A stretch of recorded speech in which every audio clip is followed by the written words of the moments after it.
Praise the Lord. ക്രിസ്തു യേശുവിൽ എല്ലാവർക്കും എൻ്റെ സ്നേഹവന്ദനത്തെ അറിയിക്കുന്നു. അല്പസമയത്തെ ദൈവവചന ധ്യാനത്തിനായി അപ്പോസ്തല പ്രവൃത്തി 4-ാം അധ്യായം 36-37 വാക്യം നമുക്ക് വായിക്കാം. പ്രബോധനപുത്രൻ എന്നർത്ഥമുള്ള ബർന്നബാസ് എന്ന അപ്പോസ്തലന്മാർ മറുപേർ വിളിച്ച കുപ്രോസ് ദ്വീപുകാരനായ യോസഫ് എന്നൊരു ലേവ്യൻ തനിക്കുണ്ടായിരുന്നു. നിലം വിറ്റ് പണം കൊണ്ടുവന്ന അപ്പോസ്തലന്മാരുടെ കാൽക്കൽ വെച്ചു. നല്ല ദൈവമേ, സ്വർഗസ്ഥ പിതാവേ, നല്ല വചനത്തിനായി സ്തോത്രം. ഈ വചനത്തിൽ കൂടെ ദൈവശബ്ദം കേൾക്കുവാനും ദൈവാനുഗ്രഹം പ്രാപിപ്പാനും കർത്താവ് സഹായിക്കണം. കേൾക്കുന്ന എല്ലാവരെയും കർത്താവ് സഹായിക്കണം. ഇപ്പോൾ കേൾക്കുന്നവരും പിന്നീട് ഈ മീറ്റിംഗ് കാണുകയും കേൾക്കുകയും ചെയ്യുന്നവരെ ദൈവം അനുഗ്രഹിക്കണം. യേശു ക്രിസ്തുവിന്റെ നാമത്തിൽ തന്നെ ആമേൻ. ഇവിടെ നമുക്ക് കാണാൻ കഴിയുന്ന ഒരു വ്യക്തി ബർന്നബാസാണ്. ബർന്നബാസിന് മുൻപ് ഒരു പേര് തൻ്റെ മാതാപിതാക്കൾ കൊടുത്തൊരു പേരുണ്ട്, യോസഫ്. ഇദ്ദേഹം ഒരു ലേവ്യനായിരുന്നു എന്ന് നമുക്ക് പഠിക്കുവാൻ കഴിയുന്നു. അഥവാ തന്നൊരു പുരോഹിതനായിരുന്നു. പൗരോഹിത്യത്തിൽ പാരമ്പര്യത്തിൽ ജനിച്ചു വളർത്തപ്പെട്ട ഒരു വ്യക്തിയാണ് യോസഫ് എന്ന് പറയുന്ന ബർന്നബാസ്. ഈ ബർന്നബാസിനെ നമ്മൾ വളരെ കുറച്ച് അധ്യായങ്ങളിൽ മാത്രമേ ഇദ്ദേഹത്തെ കാണുവാൻ കഴിയുള്ളൂ. വലിയൊരു ശുശ്രൂഷകനായോ വലിയ വീര്യപ്രവൃത്തികളോ അത്ഭുതങ്ങളോ ഒന്നും ചെയ്തിട്ടില്ല. വലിയ ഒരു പേരെടുത്ത വ്യക്തിയല്ല, പേരെടുക്കുവാൻ ശ്രമിച്ച വ്യക്തിയല്ല. ഒരു വ്യത്യസ്തനായ ഒരു വ്യക്തിയാണ് ഇന്ന് പരിചയപ്പെടുത്താനായിട്ട് ആഗ്രഹിക്കുന്നത്. വളരെ മാതൃകയാക്കാൻ, വളരെ ദൈവികത്വമുള്ള ഒരു വ്യക്തിയാണ് ബർന്നബാസ്. ഇദ്ദേഹം ഒരു പുരോഹിതനായിട്ട് പോലും, ഒരു ശുശ്രൂഷക പാരമ്പര്യമുള്ള വ്യക്തിയായിട്ട് പോലും ഇദ്ദേഹം യേശുവിനെ അറിഞ്ഞപ്പോൾ തൻ്റെ സ്വത്തുവകകൾ അപ്പോസ്തലന്മാർ കാൽക്ക് വെച്ചു. കാരണം ഈ സ്വത്തുവകകളെക്കാൾ വലിയത് യേശു ക്രിസ്തു ആണ് എന്നും രക്ഷകനെ തിരിച്ചറിഞ്ഞു, തൻ്റെ വീണ്ടെടുപ്പുകാരനെ തിരിച്ചറിഞ്ഞു. തനിക്ക് യേശുവിനെ അനുഭവിച്ചറിയുവാനിടയായി. അനുഭവിച്ചറിയുന്നവർക്ക് മാത്രമേ നമുക്ക് വലുതെന്ന് തോന്നുന്നത് സമർപ്പിക്കപ്പെടാൻ കഴിയുള്ളൂ. അഥവാ ദൈവം മുമ്പാകെ സമർപ്പിച്ച് അല്ലെങ്കിൽ നമുക്ക് വയ്ക്കുവാൻ കഴിയുകയുള്ളൂ. ഇവിടെ ഇതങ്ങ് കൊടുക്കുക ചെയ്തത്. തനിക്ക് തൻ്റെ സമ്പത്ത് അതവിടെ അപ്പോസ്തലന്മാർക്ക് ദൈവനാമത്തിന് വേണ്ടി കൊടുക്കുകയാണ് ചെയ്തത്. അദ്ദേഹത്തിന് അവരിട്ട പേരാണ് ഉത്സാഹി അഥവാ പ്രബോധനപുത്രൻ, പ്രബോധിപ്പിക്കുന്നവൻ. അനേകരെ പ്രബോധിപ്പിച്ച് മറ്റുള്ളവരെ സംസാരിച്ച് ക്രിസ്തുവിലേക്ക് നേടുന്ന ഒരു വ്യക്തിയാണ്. വാമൊഴിയായിട്ട് അവരോട് ഒരാളെ ഒന്ന് കണ്ടു, പിന്നീടും ആ ആളിനെ ഫോളോ ചെയ്ത് ആ ആളിനോട് സംസാരിച്ച് പിന്നീടും സംസാരിച്ച്, അങ്ങനെ ഒരു സ്നേഹബന്ധത്തിൽ കൂടെ, ഒരു വാമൊഴിയിൽ കൂടെ സംസാരിച്ച് ക്രിസ്തുവിനെ പരിചയപ്പെടുത്തി യേശു ക്രിസ്തുവിൻ്റെ സ്നേഹം അറിയിക്കുന്നൊരു വ്യക്തിയായിരുന്നു, സുവിശേഷം അറിയിക്കുന്നൊരു വ്യക്തിയായി മാറ്റപ്പെട്ടു. അദ്ദേഹം യെരൂശലേം സഭയിലേക്ക് വന്നു. യെരൂശലേം സഭയുമായിട്ട് ബന്ധമുണ്ടായി. നല്ല ശിഷ്യന്മാരുമായിട്ട് നല്ല അഭേദ്യ ബന്ധം, സ്വാധീനം ബർന്നബാസിനുണ്ട്. കാരണം ഇത്രയും സഭയ്ക്ക് വേണ്ടി ചെയ്ത വ്യക്തിയാണ്. കാരണം ആദിമ സഭയുടെ സ്ഥാപകൻ അല്ലെങ്കിൽ ആ സഭയുടെ അടിസ്ഥാന കല്ലുകളിൽ ഒരാളാണ് ബർന്നബാസ്. ഇപ്പോൾ ബർന്നബാസിന് അവിടെ വലിയ സ്വാധീനമുണ്ട്. നമുക്കറിയാം, പ്രബോധനപുത്രൻ എന്ന് പറയുമ്പോൾ നമുക്കറിയാം, നമ്മൾക്ക് ഇഷ്ടമുള്ളവർ നമ്മളെ ചില പേര് വിളിക്കും, ഇഷ്ടമില്ലാത്തൊരു വേറെ പേര് വിളിക്കും. ദൈവം വിളിച്ച ഒന്ന് രണ്ട് പേരുകളെപ്പറ്റി അബ്രഹാം എന്ന് വിളിച്ചു. സാറായി എന്ന് വിളിച്ചു. യാക്കോബ് ഇസ്രായേൽ എന്ന് വിളിച്ചു. അതുപോലെ യോസഫിന് അവരിട്ട പേരാണ് ബർന്നബാസ്, പ്രബോധനപുത്ര, പ്രബോധിപ്പിക്കുന്ന, ആശ്വസിപ്പിക്കുന്നവൻ, മറ്റുള്ളവരെ ക്രിസ്തുവിനെ പറ്റി പറയുന്ന ഒരു വ്യക്തിയാണ്. അപ്പോൾ അപ്പോസ്തലന്മാർ അവനെ പേരിട്ട് വിളിച്ചാണ് ബർന്നബാസ്. യാക്കോബിനെ യോനനെ പറ്റി പറഞ്ഞ് ഇടിമക്കൾ, ബുബർഗനോസ് എന്ന് അവിടെ പറയുന്നുണ്ട്. കോപമുള്ള ചിലരുടെ കോപമുള്ള പാസ്റ്റർ, ദേഷ്യക്കാരൻ പാസ്റ്റർ, അരിപ്പം പാസ്റ്റർ, പല പേരുകളാണ് വിളിക്കുന്നത്. നമ്മളെ മറ്റുള്ളവർ ഏത് പേരിലാണ് വിളിക്കുന്നത്? മറ്റുള്ളവർ നമ്മളെ നല്ല പേരാണോ ഇട്ടിരിക്കുന്നത് നമ്മൾ നോക്കണം. നമ്മളെ വിളിക്കുന്നത് നമ്മുടെ ഒറിജിനൽ പേരായിരിക്കും, പക്ഷെ അവിടെ ഉള്ളിലുള്ള പേര്, ആ പേരാണ് നമ്മൾ, ആ വ്യക്തിത്വമാണ്. മറ്റുള്ള ഉള്ളിൽ നമ്മൾ ചിത്രം കൊടുത്തിട്ടുണ്ടല്ലോ, ആ ചിത്രത്തിൻ്റെ ഉള്ളിൽ, അതാണ് വാസ്തവത്തിൽ നമ്മളില്ലാത്ത സമയം, അല്ലെങ്കിൽ നമ്മളെപ്പറ്റി ഒരു അഭിപ്രായങ്ങൾ പറയുമ്പോൾ അവിടെ ഹൃദയത്തിൽ അവരാ പറയുന്ന പേരാണ് ശരിക്കും നമ്മൾ. അപ്പോൾ മറ്റുള്ളവരോട് സുവിശേഷം പറഞ്ഞ് യേശുവിനെ പറ്റി പറഞ്ഞ് നേടിയെടുക്കുന്ന ഒരു വ്യക്തിയായിരുന്നു ബർന്നബാസ്. ഇപ്പം ലേവ്യൻ എന്ന് പറഞ്ഞല്ലോ. ഈ ലേവ്യൻ എന്ന് പറയുന്ന വ്യക്തി ശരിക്കും പറഞ്ഞാൽ ജനത്തിൽ നിന്ന് അങ്ങോട്ട് വാങ്ങിച്ച് തനിക്ക് ശീലമുള്ളൂ. പക്ഷേ ഈ ലേവ്യൻ എല്ലാവരെക്കാളും വ്യത്യസ്തനായി മാറി, ഒരു മാതൃകയായി മാറി. അതുകൊണ്ടാണ് അവിടെ എടുത്ത് ലേവ്യൻ എന്ന് അവിടെ എഴുതിയിരിക്കുന്നത്.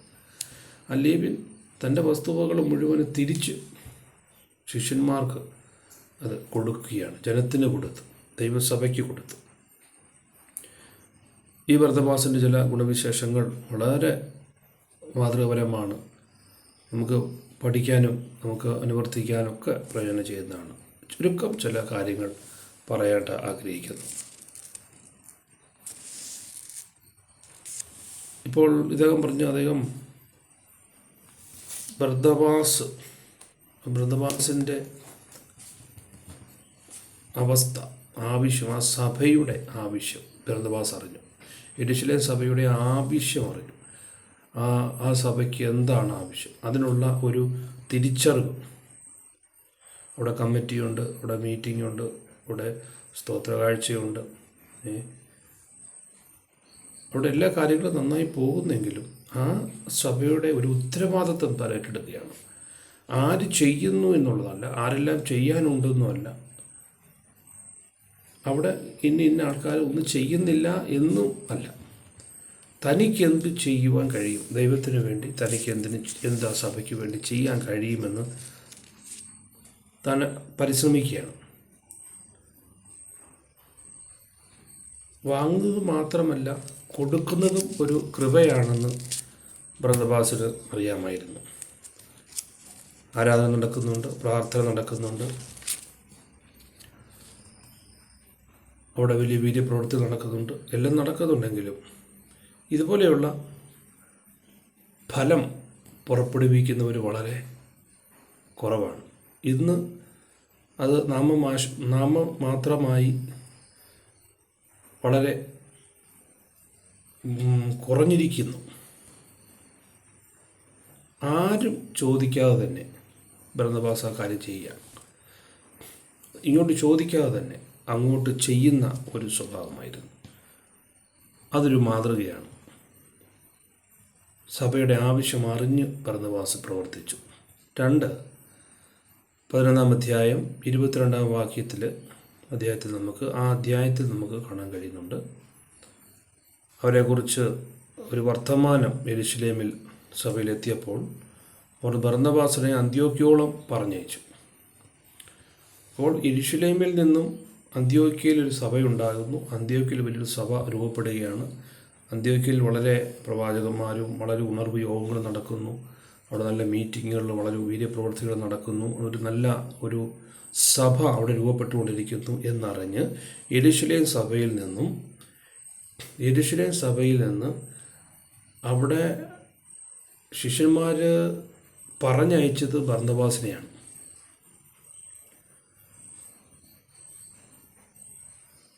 ബർന്നബാസിനെയാണ് അവിടേക്ക് അയച്ചിരുന്നത്. ബർന്നബാസ് വളരെ സന്തോഷത്തോടു കൂടെ പോന്നു. അപ്പോൾ സന്തോഷത്തോടെ പോയി. അവിടെ എങ്ങോട്ടെന്നറിയാതെയാണ് ബർന്നബാസ് പോകുന്നത്. കാരണം ഇത് താൻ ശരിക്കും പറഞ്ഞാൽ താൻ കഷ്ടപ്പെട്ട് സ്ഥാപിച്ചതാണ് യെരൂശലേം സഭ. അങ്ങനെ സ്ഥാപിച്ച സഭകളിൽ നിന്നും, സ്വന്തം സഭയിൽ നിന്നും ചോരയും നീരും ഒഴുക്കി കഷ്ടപ്പെട്ട് വർഷങ്ങൾ അവിടെ ഇരുന്ന ഒരു വ്യക്തി മറ്റൊരു സഭയിലേക്ക് പോകാൻ പറയുമ്പോൾ അദ്ദേഹം ഒരിക്കലും പോവുകയില്ല. വേറെ ആരെങ്കിലും ഞാനിവിടെ തന്നെ ഇരിക്കുകയുള്ളൂ, നിങ്ങളാരെങ്കിലും പോകാൻ മടിക്കും. അത് ബർന്നബാസ് ഒന്നും നോക്കിയില്ല. ബർന്നബാസ് അന്ത്യോക്യയിൽ ചെന്ന് അവരോട് പറയുന്നത് അവർ ദൈവകൃപ കണ്ട് സന്തോഷിച്ചു. അവിടുത്തെ സഭയുടെ ദൈവകൃപ കണ്ട് സന്തോഷിച്ചു. അയ്യോ, വന്നത് വലിയ നേട്ടമായി, അല്ലെങ്കിൽ വന്നത് വലിയ ഗുണമായി, ഒരു അനുഗ്രഹമായി പോയല്ലോ എൻ്റെ സഭയിൽ വന്നത്. ഞാൻ പല കൂട്ടായ്മകളൊക്കെ മടി കാണിച്ചിരിക്കും, പക്ഷെ ചെന്ന് കഴിയുമ്പോൾ ഭയങ്കര സന്തോഷം. അയ്യോ, വരേണ്ടതായിരുന്നു, അല്ല ഉപവസിക്കേണ്ടതായിരുന്നു, അല്ല 21 ദിവസവും ഇവിടെ ഉപവസിക്കേണ്ടതായിരുന്നു, അല്ല 7 ദിവസം ഉപവസിക്കേണ്ടതായിരുന്നു. ഇപ്പം ഞാൻ ഫാസ്റ്റിംഗാണ്, 21 ഫാസ്റ്റിംഗ് ഇരിക്കുവാണ്. ദൈവത്തിന് സ്തോത്രം. ഇപ്പോൾ 9ാമത്തെ ദിവസമാണ്. ദൈവമക്കൾ പ്രാർത്ഥിക്കണം. പല പ്രാർത്ഥന വിഷയങ്ങളുണ്ട്.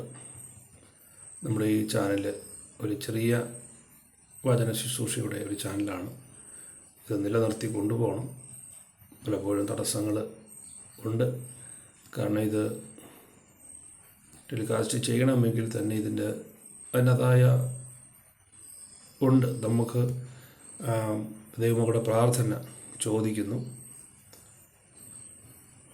പലപ്പോഴും മെസ്സേജുകൾ മുടങ്ങുന്നു, പ്രോഗ്രാമുകൾ മുടങ്ങുന്നുണ്ട്. ഇത് അനേകർക്ക് പ്രയോജനമായി തീരട്ടെ എന്നാണ് ഞാൻ പ്രാർത്ഥിക്കുന്നത്. അപ്പോൾ അന്ത്യോക്യോളം ചെന്ന് അന്ത്യോക്യോളം ബർന്നബാസ് ചെന്ന് അവിടെ സഭയുടെ കൃപ അനുഭവിച്ചു. അപ്പോൾ അവർ പറയും, നിങ്ങൾ ദൈവവിശ്വാസത്തിൽ നിലനിൽക്കണം. നിങ്ങൾ ദൈവവിശ്വാസത്തിൽ നിലനിൽക്കണമെന്ന് പ്രബോധിപ്പിച്ചു. അതാണ് അവിടെ നമുക്ക് കാണാനായിട്ട് കഴിയുന്നത്. ഉണ്ടോ? അവർ ചെന്ന് ദൈവകൃപ കൊണ്ട് സന്തോഷിച്ചു. എല്ലാവരും ഹൃദയനിർണയത്തോടെ കർത്താവിനോട് ചേർന്ന് നിൽപ്പാൻ തക്കവണ്ണം പ്രബോധിപ്പിച്ചു. അവൻ നല്ല മനുഷ്യനും പരിശുദ്ധാത്മാവിനാലും വിശ്വാസത്താലും നിറഞ്ഞവനുമായിരുന്നു. അപ്പോൾ അവിടെ ചെന്നപ്പോൾ ബർന്നബാസ് അവിടെ ചെന്ന് കഴിഞ്ഞപ്പോൾ അവിടെ ദൈവകൃപ കണ്ട് സന്തോഷിച്ചു. ഇതുവരെ ഇല്ലാത്ത അവിടെയുള്ള പുതിയ വിശ്വാസികൾ, പുതിയ ആരാധന രീതികൾ, കൂട്ടായ്മകൾ, ദൈവകൃപ കണ്ട് സന്തോഷിച്ചു. ദൈവം പ്രബോധിപ്പിച്ച മെയിൻ വിഷയം ഇതായിരുന്നു. എല്ലാവരും ഹൃദയ നിർണയത്തോടെ കർത്താവിനോട് ചേർന്ന് നിൽപ്പാൻ തക്കവണ്ണം പ്രബോധിപ്പിച്ചു. നിങ്ങൾ കർത്താവിനോട് ചേർന്ന് നിൽപ്പി. യേശുവിനോട് കർത്താവിനോട് പറ്റി തിന്നാനുള്ള ഗുണത്തെപ്പറ്റിയാണ് ബർന്നബാസിൻ്റെ പ്രസംഗം പറഞ്ഞ അന്ത്യോക്യ സഭയുടെ ആദ്യത്തെ മെസ്സേജ്. നിങ്ങൾ കർത്താവിനോട് ചേർന്ന് നിൽപ്പി. പക്ഷപ്പെടുത്തക്കാരൊക്കെ ഒത്തിരി ഗ്രൂപ്പുകൾ ഉണ്ടാക്കി വരും. ഗ്രൂപ്പീസുകാർ ഒത്തിരി ഉണ്ട്. നിങ്ങൾ ആ ഗ്രൂപ്പീസുകളെ നോക്കരുത്, ആ ഗ്രൂപ്പുകളെ ഒന്നും നോക്കരുത്. നിങ്ങൾ കർത്താവിനോട് ചേർന്ന് നിൽപ്പീൻ എന്നാണ് പറയുന്നത്. അദ്ദേഹത്തിൻ്റെ ഗുണവിശേഷങ്ങൾ നമുക്കറിയാം. ഒരു നല്ല മനുഷ്യനായിരുന്നു. അവൻ ആരെങ്കിലും നമ്മൾ പറഞ്ഞു കേട്ടിട്ടുണ്ടോ? അദ്ദേഹം നല്ലൊരു മനുഷ്യനായിരുന്നു, ഒരു നല്ല സ്ത്രീയായിരുന്നു. നമ്മളെപ്പറ്റി ആരെങ്കിലും പറഞ്ഞത് കേട്ടിട്ടുണ്ടോ? ഒരു നല്ല മനുഷ്യനായിരുന്നു. പരിശുദ്ധാത്മാവിനാലും വിശ്വാസത്താലും നിറഞ്ഞവനായിരുന്നു. വിശ്വാസത്താലും പരിശുദ്ധാത്മാവിനാലും നിറഞ്ഞവനായിരുന്നു. ഉണ്ട്, പക്ഷെ നിറവില്ല. വിശ്വാസത്തിൽ നല്ല ഒരു വിശ്വാസമുണ്ട്, പക്ഷെ ആ വിശ്വാസത്തിൻ്റെ നിറവ് നമുക്കുണ്ടാകണം. അത് പരിശുദ്ധാത്മാവ് നമുക്കുണ്ട്, എല്ലാവർക്കും ഒരു അളവ് വ്യത്യാസമുണ്ട്. പക്ഷെ ആ പരിശുദ്ധാത്മാവിൻ്റെ ആ നിറവ് നമുക്കുണ്ടാകുന്നുണ്ടോ പകരപ്പെടത്തക്ക നിലയിൽ? അങ്ങനെയുള്ളവർക്ക് ഇങ്ങനെ അപ്പോസ്തലന്മാരെ അനുസരിക്കാനും അദ്ദേഹത്തിൻ്റെ വസ്തുവകളൊക്കെ കൊണ്ടുവന്ന് കാൽക്കൽ വയ്ക്കാനും അതൊക്കെ നിസ്സാരമായി കണ്ടുകൊണ്ട് ദൈവസഭയ്ക്ക് വേണ്ടി, ശുശ്രൂഷയ്ക്ക് വേണ്ടി അത്രത്തോളം പോകാനും, അതൊക്കെ അങ്ങനെ ആ നിറവുള്ളവർക്ക് മാത്രമേ ഇതൊക്കെ ചെയ്യാൻ കഴിയത്തുള്ളൂ. ബാക്കിയൊക്കെ പലതും നോക്കിയും കണ്ടും പ്രതിഫലം നോക്കിയൊക്കെയാണ് പലരും ചെയ്യുന്നത്. 25-ാമത്തെ വാക്യം, അവന് ശൗലിനെ തിരയുവാൻ തെർസോസിലേക്ക് പോയി, അവനെ കണ്ടെത്തിയാറെ അന്ത്യോക്യയിലേക്ക് കൂട്ടിക്കൊണ്ടുവന്നു. 25-ാമത്തെ വാക്യത്തിൽ നമ്മൾ കാണുമ്പോൾ അവിടെ വന്നപ്പോൾ പൗലോസിനെ ഒന്ന് ഇങ്ങോട്ട് കൊണ്ടുവരണം. പൗലോസ് യെരുശലേം സഭയിൽ ചെന്നപ്പോൾ ശിഷ്യന്മാരെ അദ്ദേഹത്തെ കൈക്കൊണ്ടില്ല. യാക്കോബിനെ മാത്രമേ മുഖപരിചയം ഉള്ളായിരുന്നു. പ്രാർത്ഥനാ മനുഷ്യനായിട്ട് പോലും അദ്ദേഹം പൗലോസിനെ കൈക്കൊണ്ടില്ല. അദ്ദേഹം പ്രാർത്ഥനാ റൂമിലേക്ക് പോയി. അദ്ദേഹത്തെ ഒന്ന് കൈക്കൊള്ളാൻ യാക്കോബിന് ഒന്നും മധ്യസ്ഥ ചെയ്തില്ല. പക്ഷെ അദ്ദേഹം നിരാശയോടുകൂടെ തെർസോസിലേക്ക്, തൻ്റെ ജന്മദേശത്തേക്ക് പോയി. നമ്മളാണെങ്കിൽ പരാജയപ്പെട്ട് കഴിയുമ്പോൾ നമ്മൾ തിരിച്ച് നമ്മുടെ സ്വന്തം വീട്ടിൽ പോയി റൂമൊക്കെ അടച്ച് നമ്മൾ നിരാശയോടിരുന്ന് പ്രാർത്ഥിക്കും, ദൈവമേ എന്നെ ആർക്കും വേണ്ടല്ലോ, ദൈവമേ എന്നെ ചില പുരുഷ ദൈവത്തിന് വേണ്ടായിരിക്കും.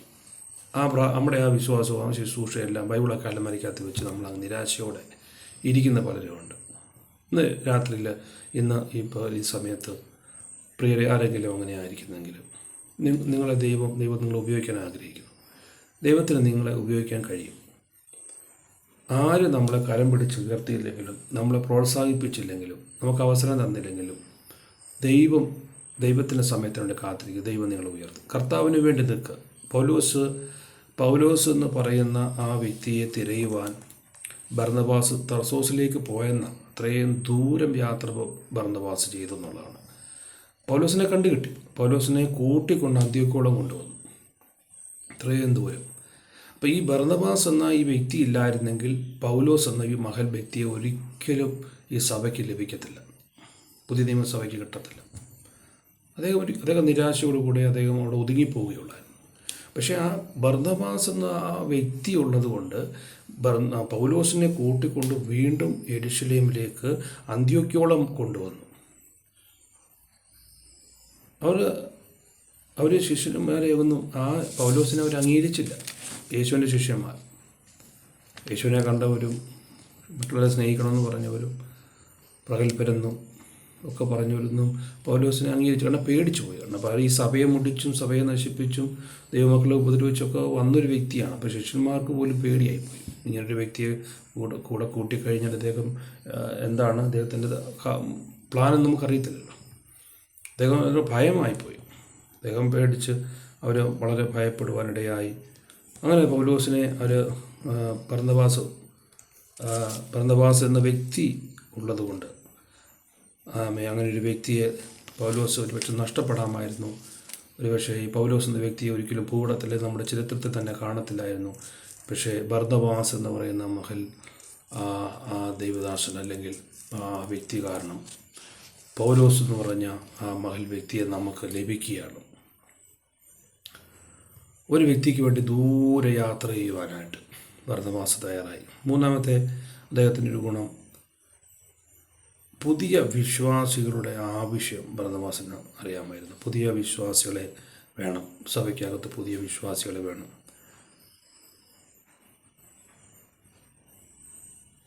നമ്മളെ ആരും അംഗീകരിക്കാനില്ലെങ്കിൽ, നമ്മെ ഉൾക്കൊള്ളാനില്ലെങ്കിൽ നമ്മുടെ മനസ്സ് ക്ഷീണിക്കും, മാറിപ്പോകും. അദ്ദേഹം സ്വന്തം ദേശത്തേക്ക് പോയതിനെപ്പറ്റി നമ്മൾ മുമ്പ് കേട്ടല്ലോ. അദ്ദേഹം തർസോസിലേക്ക് പോയ കാര്യമൊക്കെ നമ്മൾ കേട്ടു.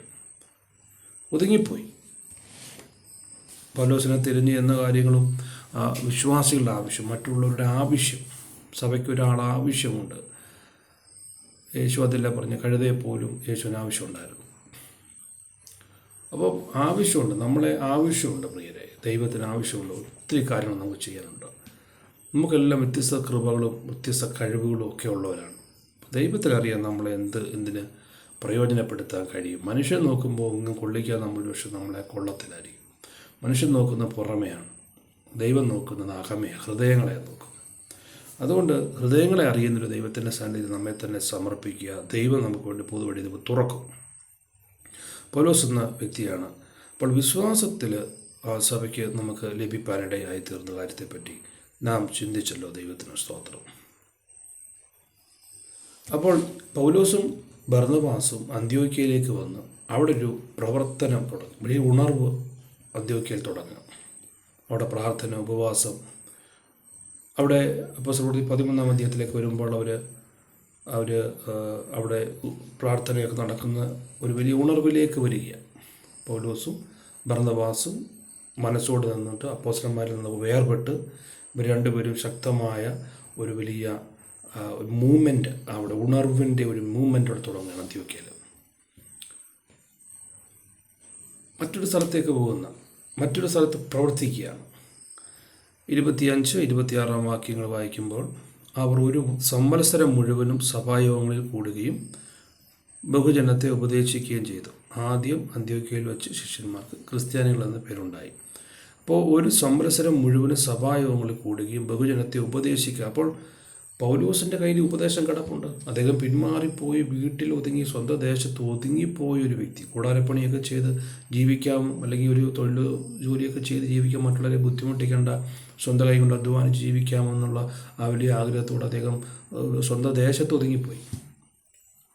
ചില ദേവദാസമിൽ നിരാശയോടൊക്കെ പോകുന്ന പോലെ അദ്ദേഹം ആ സ്വദേശത്ത് ഒതുങ്ങിയപ്പോൾ അത് ബർന്നബാസിന് മനസ്സിലായി, ഇങ്ങനൊരു പൗലോസുണ്ട്. പൗലോസ് ഈ തർസോസിൽ, അല്ലെങ്കിൽ ഇദ്ദേഹം ദൈവവിളി കേട്ട് ഇദ്ദേഹത്തിന് എൻകൗണ്ടർ ഉണ്ടായെന്നും അദ്ദേഹത്തിന് ദൈവിക വെളിപ്പാടുണ്ടായെന്നും ദൈവം വിളിച്ചെന്നും ഉള്ളൊരു ബോധ്യം ബർന്നബാസിനുണ്ടായി. ഇദ്ദേഹത്തെ ശുശ്രൂഷിപ്പിക്കണമെന്നും ഇദ്ദേഹത്തിന് അവസരം കൊടുക്കണമെന്നും ഇദ്ദേഹത്തെ കൊണ്ടുപോകണമെന്നും പൗലോസിനെ കൂട്ടിക്കൊണ്ട് പോകണമെന്നും ഇദ്ദേഹം ദൈവത്തിൻ്റെ കരങ്ങളിൽ ഉപയോഗിക്കപ്പെടുന്നൊരു വ്യക്തിയായിത്തീരുമെന്നും ബർന്നബാസിന് വ്യക്തമായിട്ട് അറിയാം. ഇവിടെ ഒരു സംവത്സരം മുഴുവനും സഭായോഗങ്ങളിൽ കൂടുകയും ബഹുജനത്തെ ഉപദേശിക്കുകയും ചെയ്തു. അപ്പോൾ ഉപദേശിക്കാൻ കഴിവുണ്ടായിരുന്നു പൗലോസിന്, രണ്ടുപേർക്കും.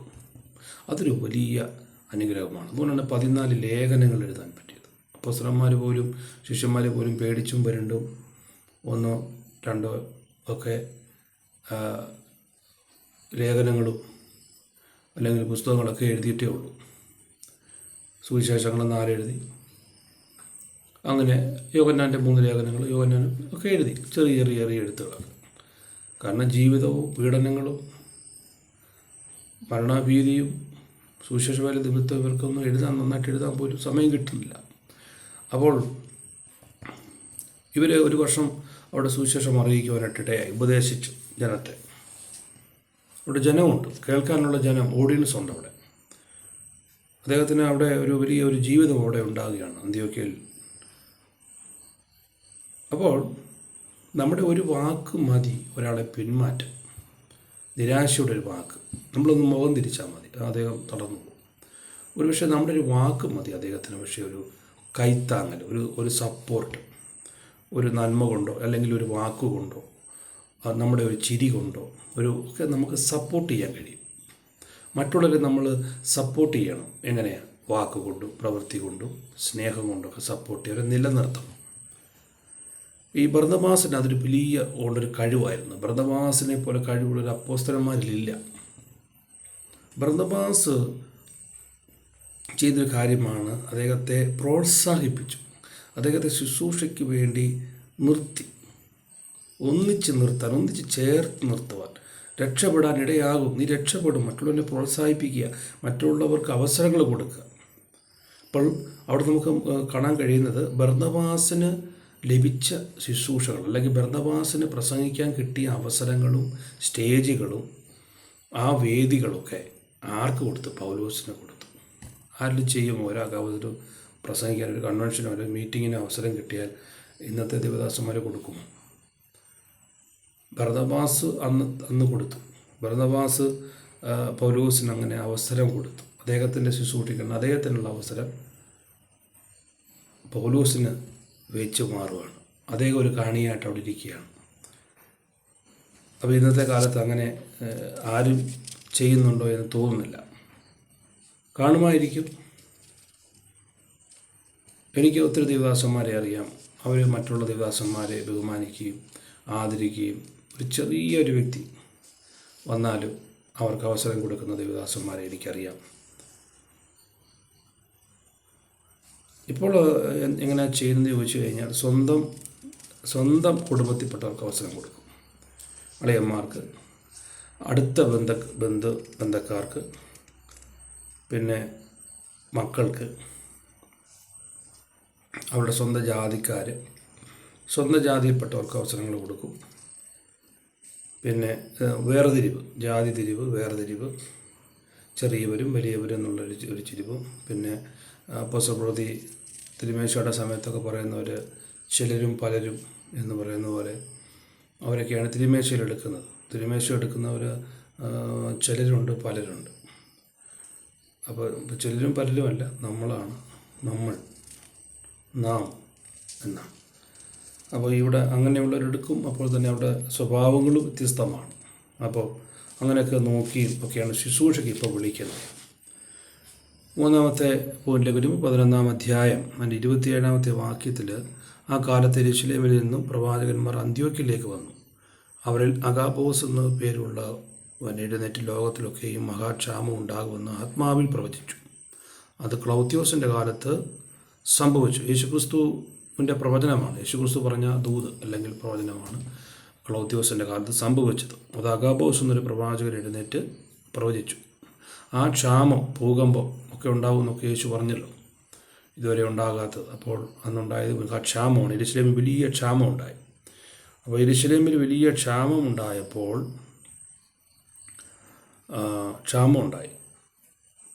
ആ ക്ഷാമത്തെ തുടർന്നാണ് റോമാക്കാർ യെരൂശലേമിനെ ആക്രമിക്കാനൊക്കെ വരുന്നത്, യെരൂശലേമിനെ തകർത്തത്. അതൊരവസരമായിട്ട് കണ്ടുകൊണ്ട് തകർത്ത് കളഞ്ഞു. അപ്പോൾ ദരിദ്രരുടെ ബുദ്ധിമുട്ടുകൾ തിരിച്ചറിഞ്ഞ് പ്രവർത്തിപ്പാൻ ബർന്നബാസിന് കഴിഞ്ഞു. അപ്പോൾ ഒത്തിരി ദരിദ്രരായിട്ട് ഉള്ള വ്യക്തികളൊക്കെയും ഉണ്ടാകുവാനിടയായി. ദരിദ്രരുടെ അല്ലെങ്കിൽ നമ്മുടെ കൂടെ ദരിദ്രരാരാന്ന് മനസ്സിലാക്കുവാനായിട്ട് കഴിയണം. അർഹതപ്പെട്ടവർ അല്ലെങ്കിൽ അവകാശമുള്ളവർ, നമ്മിൽ നിന്നും അല്ലെങ്കിൽ കഴിവുള്ളവർ, അർഹതപ്പെട്ടവരെ കണ്ടെത്തി അവരെ ശുശ്രൂഷിക്കുകയും അവരെ സഹായിക്കുകയും ചെയ്യുന്നൊരു വലിയ പുണ്യപ്രവൃത്തിയാണ്. ദൈവമൊക്കെ അത് ദൈവം ശ്രദ്ധിക്കുന്ന അങ്ങനെയുള്ള കാര്യങ്ങളൊക്കെയാണ്. അത് നമ്മൾക്കൊരു സാറ്റിസ്ഫാക്ഷൻ, നമ്മുടെ ഹൃദയത്തിൽ തന്നെ ഒരു തൃപ്തി ഉണ്ടാകും. ആ തൃപ്തിയിലാണ് നമ്മൾ പ്രാർത്ഥിക്കുമ്പോഴാണ് ദൈവക്രോധം അല്ലെങ്കിൽ ദൈവം ആ പ്രാർത്ഥന ദൈവം കേൾക്കും. സ്തോത്രം. അപ്പോൾ ക്ഷാമത്തിലും രോഗത്തിലും ക്ലേശങ്ങളിലൊക്കെ അറിഞ്ഞ് അവരെ ഹെൽപ്പ് ചെയ്യാൻ കഴിയുന്നത് ഒരു വലിയ പുണ്യപ്രവൃത്തി തന്നെയാണ്. ഒരു മാതൃകയാണ്. ദൈവം മാനിക്കുന്ന, ദൈവം അനുഗ്രഹിക്കുന്ന കൊർന്നല്യോസിനെ പോലെ വളരെ മാനിക്കപ്പെടുന്ന ഒരു ദൈവം നീതിമാനായി കാണുന്ന ഒരു മേഖലയാണിത്. അപ്പോൾ ഒരു മേഖലയിൽ മാത്രം ഒതുങ്ങാതെ ദരിദ്രരോടും ഒക്കെ സുവിശേഷം, ഇവിടെ തന്നെ ഞാൻ പ്രാസംഗികനാണ്, ഞാൻ അടുത്ത് ഇരിക്കത്തുള്ളൂ, ഞാനങ്ങ് പോകത്തില്ല, ഒന്നും ചെയ്യത്തില്ലെന്നല്ല, ഓരോ സ്ഥിതിയിൽ തന്നെ ഇരിക്കുമ്പോഴും മറ്റുള്ളവരുടെ ഇടയിലേക്ക് ഇറങ്ങിച്ചെല്ലുന്ന മറ്റു ദരിദ്രരോടും രോഗികളോടും അവിടെ അനുകമ്പ കാണിക്കാനും കരുണ കാണിക്കാനൊക്കെ ഇറങ്ങിച്ചെല്ലുന്നൊരു മനോഭാവം നമുക്ക് ഉണ്ടാകണം. 4-ാമത്തെ ഒരു പോയിൻ്റ് എന്ന് പറഞ്ഞാൽ 13-ാം അധ്യായം 1-ാം വാക്യം, അവർ കർത്താവിനെ ആരാധിച്ച് ഉപവസിച്ചിരിക്കുമ്പോൾ അവരെ കർത്താവിൻ്റെ വേലയ്ക്കായി വേർതിരിപ്പിരുന്ന് പരിശുദ്ധാത്മാവ് പറഞ്ഞു.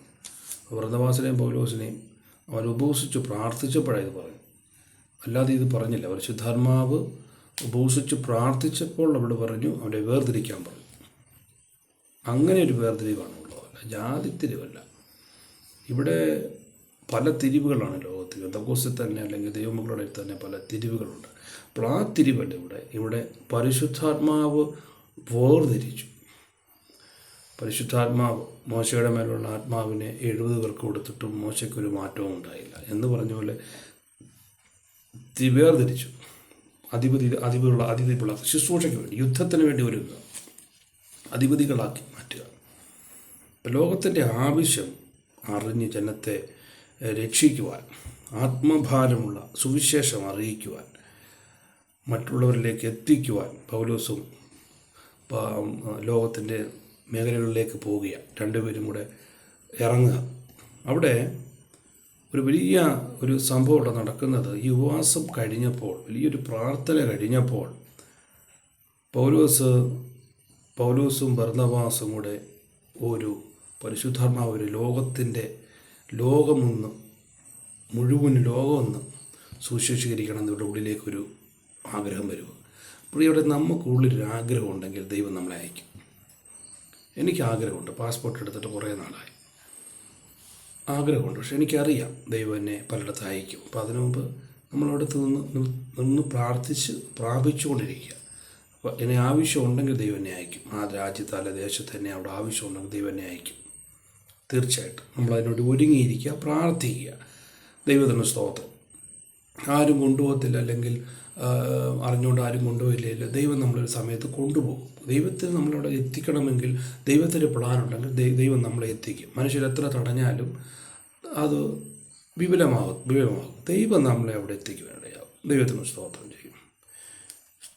അപ്പോൾ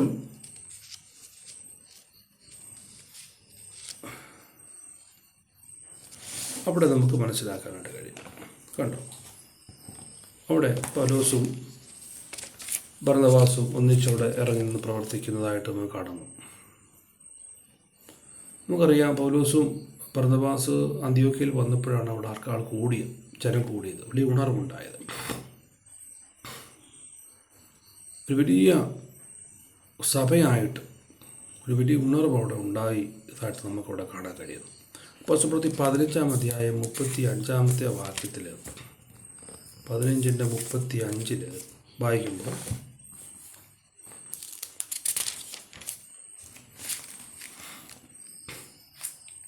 കുറേ നാൾ കഴിഞ്ഞിട്ട് പൗലോസ് ബർന്നബാസിനോട്, നാം കർത്താവിൻ്റെ വചനം അറിയിച്ച് പട്ടണം തോറും പിന്നെയും ചെന്ന് സഹോദരന്മാർ എങ്ങനെ ഇരിക്കുന്നു എന്ന് നോക്കുക എന്ന് പറഞ്ഞു.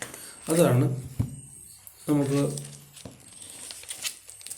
5-ാമത്തെ പോയിൻ്റായിട്ട് നമുക്ക് കാണാൻ കഴിയുന്നത്. ബർന്നബാസ് സുവിശേഷം അറിയിച്ച പട്ടണങ്ങളിൽ, അനേക ഗ്രാമങ്ങളിലും പട്ടണങ്ങളിലും ഇതുപോലെ തന്നെ ചേരി പ്രദേശങ്ങൾ, കോളനി പ്രദേശങ്ങളിലൊക്കെ ചെറിയ ചെറിയ ഗ്രൂപ്പുകളുണ്ട്. ചിലരൊക്കെ നമ്മളോടുമായിട്ട് അനുകൂലമായും സുവിശേഷത്തിനായിട്ട് വരുന്നവരുണ്ട്. ചില പ്രാർത്ഥനയ്ക്ക് വേണ്ടി വരുന്നവരും, അവർ നമ്മുടെ ശുശ്രൂഷ അനുഭവിച്ച് നമ്മുടെ പ്രാർത്ഥനയ്ക്ക് താല്പര്യമുള്ളവരും വിഷയങ്ങൾ നമ്മൾ പറയുന്നതിലേക്ക് വീണ്ടും ഒരു ഫോളോ അപ്പ് മിനിസ്റ്ററി ചെയ്യുന്ന വീണ്ടും ആ വഴിയിൽ കൂടെയൊക്കെ ഒന്ന് പോകാൻ, ആ ഗ്രാമങ്ങളിൽ കൂടെ പട്ടണങ്ങളിൽ കൂടെയൊക്കെ ഒന്ന് പോയി വീണ്ടും നമ്മുടെ സഹോദരന്മാരെ എങ്ങനെ ഇരിക്കുന്നുവെന്ന് നോക്കണം.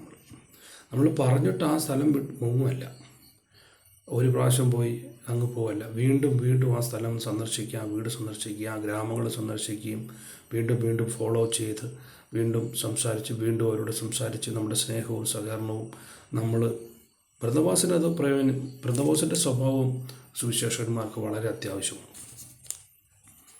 അതിനുള്ളത് കൊടുക്കാൻ മനസ്സുള്ളൊരു വ്യക്തിയാണ്. അപ്പോൾ അവിടെ അങ്ങനെ മുമ്പോട്ട് അദ്ദേഹം കടന്നു പോകുന്നു. അങ്ങനെ ബർന്നബാസും അദ്ദേഹത്തിന് മർക്കോസിനെ കൂട്ടിക്കൊണ്ടുവരാൻ വേണ്ടി ബർന്നബാസിന് തീരുമാനമെടുക്കുകയാണ്. ബർന്നബാസ് പറഞ്ഞ് നമുക്കൊരു കാര്യം, മർക്കോസും ഇതുപോലെ പൗലോസിനെ പോലെ മാറി നിൽക്കുന്നൊരു വ്യക്തിയായിരുന്നു.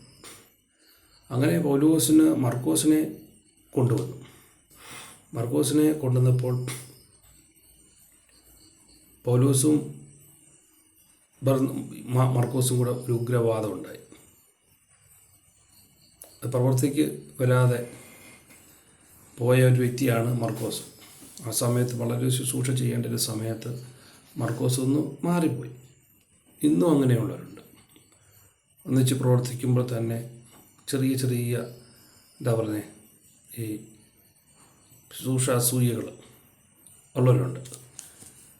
മറ്റുള്ളവനെ പ്രസംഗിക്കും, അല്ലെങ്കിൽ മറ്റുള്ളവർ പ്രാർത്ഥിക്കുമ്പോൾ, അല്ലെങ്കിൽ മറ്റുള്ളവർ ശുശ്രൂഷയ്ക്ക് അവസരം കിട്ടുമ്പോൾ, അല്ലെങ്കിൽ മറ്റുള്ളവർ അംഗീകരിക്കുമ്പോൾ, എല്ലാവരും നമ്മളോട് സംസാരിക്കുമ്പോൾ മാറി എന്നിങ്ങനെ നോക്കുകയും നമ്മളെ അസൂയോട് നോക്കുകയും നമ്മളെപ്പറ്റി പല കാര്യങ്ങൾ മെനഞ്ഞുണ്ടാക്കി നമ്മളെ എങ്ങനെയും ആ സ്ഥാനത്ത് നിന്ന് വീഴ്ത്തിക്കളയുന്ന ചില പൈശാചികൻ്റെ പ്രവൃത്തി പോലെ മനുഷ്യർ ചെയ്യും.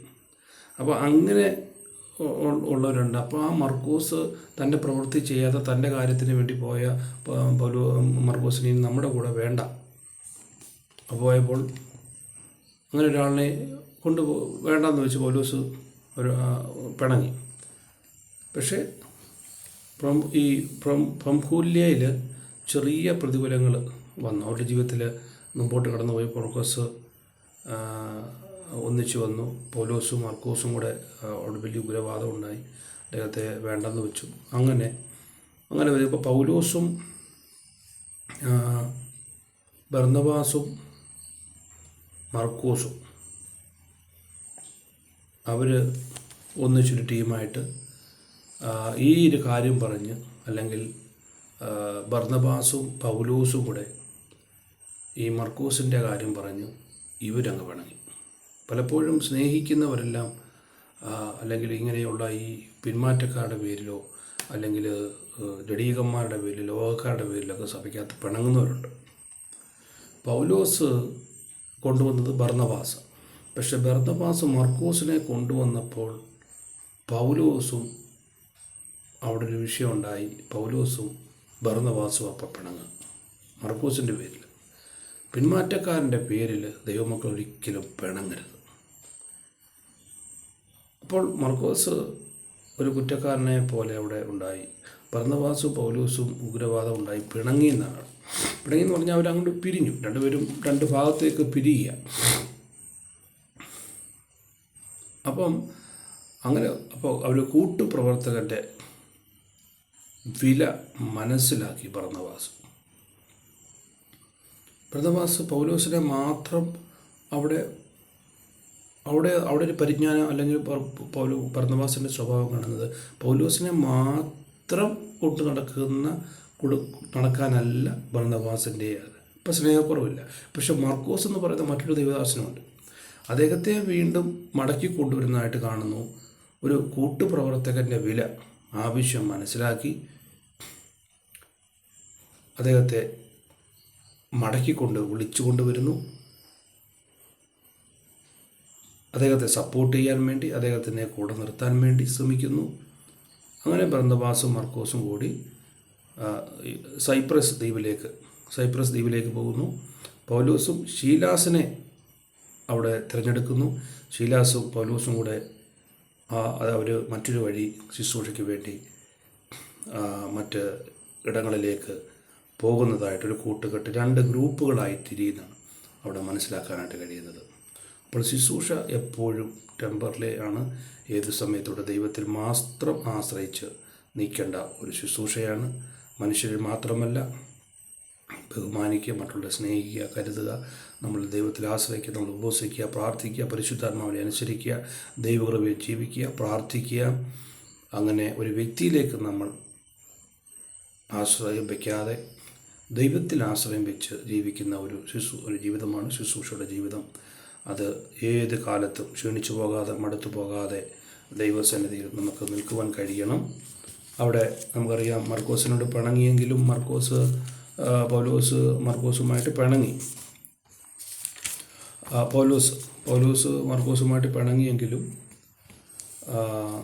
നമുക്കറിയാം. അപ്പോൾ ഈ 2 തിമോഥെയോസിൻ്റെ ലേഖനത്തിലേക്ക് വരുമ്പോൾ 4-ാം അധ്യായം അതിൻ്റെ 9-ാമത്തെ വാക്യം വായിക്കുമ്പോൾ, വേഗത്തിൽ എൻ്റെ അടുക്കൽ വരുവാൻ ഉത്സാഹിക്കുക. തേമാസ് ലോകത്തെ സ്നേഹിച്ചിട്ട് എന്നെ വിട്ട് തെസ്സലോനിലേക്ക് പോയി. ക്രസ്കേസ് ഇലാത്തിക്കും തീത്തോസ് മൽദാമത്തിക്കും പോയി. ലൂക്കോസ് മാത്രമേ എന്നോട് കൂടെയുള്ളൂ. മർക്കോസ് എനിക്ക് ശുശ്രൂഷയ്ക്കായി ഉപയോഗമുള്ളവനാകിയാൽ അവനെ കൂട്ടിക്കൊണ്ടുവരിക എന്ന് പൗലോസ് അവസാന കാലത്ത്, തൻ്റെ നിര്യാണകാലം അല്ലെങ്കിൽ തൻ്റെ അവസാന സമയത്ത് മർക്കോസിനെ അംഗീകരിക്കുന്നതായിട്ട് കാണും. ഉഗ്രവാദമുണ്ടായി പിണങ്ങിപ്പോയ മർക്കോസിനെ വീണ്ടും ഉപയോഗമുള്ളവനായിട്ട്, അവനെ എനിക്ക് വേണം, അവൻ്റെ ശുശ്രൂഷ എന്തോ ഒരു ഗുണം പൗലോസിന് അറിയാം. അപ്പോൾ പൗലോസ് പറയുകയാണ്, മർക്കോസ് എനിക്ക് ശുശ്രൂഷയ്ക്കായി ഉപയോഗമുള്ളവനാകിൽ അവനെ കൂട്ടിക്കൊണ്ടുവരിക. പ്രിയമുള്ളവരെ, ഒരിക്കൽ നമ്മെ തള്ളിക്കളഞ്ഞാലും മറ്റൊരിക്കൽ നമ്മെ പ്രയോജനമുള്ളവനാക്കി മാറ്റുന്ന ഒരു ദൈവം, മറ്റുള്ളവരുടെ മുമ്പിൽ മാനിക്കുന്നൊരു ദൈവത്തെയാണ് നമ്മൾ സേവിക്കുന്നതുകൊണ്ട് ഒരിക്കലും നിരാശപ്പെട്ടു പോകണ്ട, തുറന്നു പോകണ്ട. ശക്തിയോടെ, ബലത്തോടെ നമുക്ക് മുമ്പോട്ട് പോകാം. ബർന്നബാസിനെ പോലെ നല്ല മനുഷ്യനായിട്ട്, നല്ല വിശ്വാസത്തിലും പരിശുദ്ധാത്മാവിലും നിറഞ്ഞ് മറ്റുള്ളവരെ നേടി, മറ്റുള്ളവർക്ക് അവസരങ്ങളെ കൊടുത്ത് കൈത്താങ്ങി, വാക്കുകൊണ്ടും പ്രവൃത്തി കൊണ്ടും നന്മ കൊണ്ടുമൊക്കെ അവരെ കൈത്താങ്ങി അവർക്ക് പ്രയോജനമായി തീരുവാൻ നമുക്ക് ഈ ലോക ജീവിതം നമ്മെ തന്നെ ദൈവങ്ങളെ സമർപ്പിക്കാം. ഈ അല്പകാലത്തെ ജീവിതം നമുക്ക് ഈ ലോകത്തൊന്നും നമ്മൾ കൊണ്ടുപോകുന്നില്ല. മറ്റുള്ളവർക്ക് വേണ്ടി, ദൈവനാമത്തിന് വേണ്ടി, മറ്റുള്ളവരെ നേടാൻ ആത്മഭാരമുള്ളവരായി സഭയ്ക്ക് വേണ്ടി, അതുപോലെ തന്നെ നഷ്ടപ്പെട്ടു പോകുന്ന, പിന്മാറിയിരിക്കുന്നവർക്ക് വേണ്ടി, ക്ഷീണിച്ചിരിക്കുന്നവർക്ക് വേണ്ടി നമുക്ക് ഒന്നിച്ച് ഒറ്റക്കെട്ടായി പ്രവർത്തിപ്പാനും പ്രാർത്ഥിപ്പാനും ദൈവം നമ്മെ സഹായിക്കട്ടെ. ഉപരിയായി ദൈവ ശബ്ദത്തിനും ദൈവാത്മാവിനും വിധേയപ്പെട്ടൊരു ജീവിതം ദൈവം നമുക്ക് നൽകട്ടെ. പ്രാർത്ഥിക്കാം, ഉപവസിക്കാം, വിശുദ്ധിയോടെ നമുക്ക് ജീവിക്കാം, കൽപ്പനകൾ അനുസരിക്കാം, കർത്താവിന് വേണ്ടി നമുക്ക് ഒരുങ്ങാം. കർത്താവ് വേഗം വരും നമ്മളെ ചേർക്കുവാൻ. നമുക്ക് കർത്താവിൻ്റെ വരവ് താമസിച്ച് നമുക്ക് ഒന്നിച്ച് കർത്താവിനോട് പ്രയോജനപ്പെടാം. ദൈവം നമ്മെ അനുഗ്രഹിക്കട്ടെ. എല്ലാവർക്കും ക്രിസ്തുവിൽ നന്ദി അറിയിക്കും. ആമേൻ.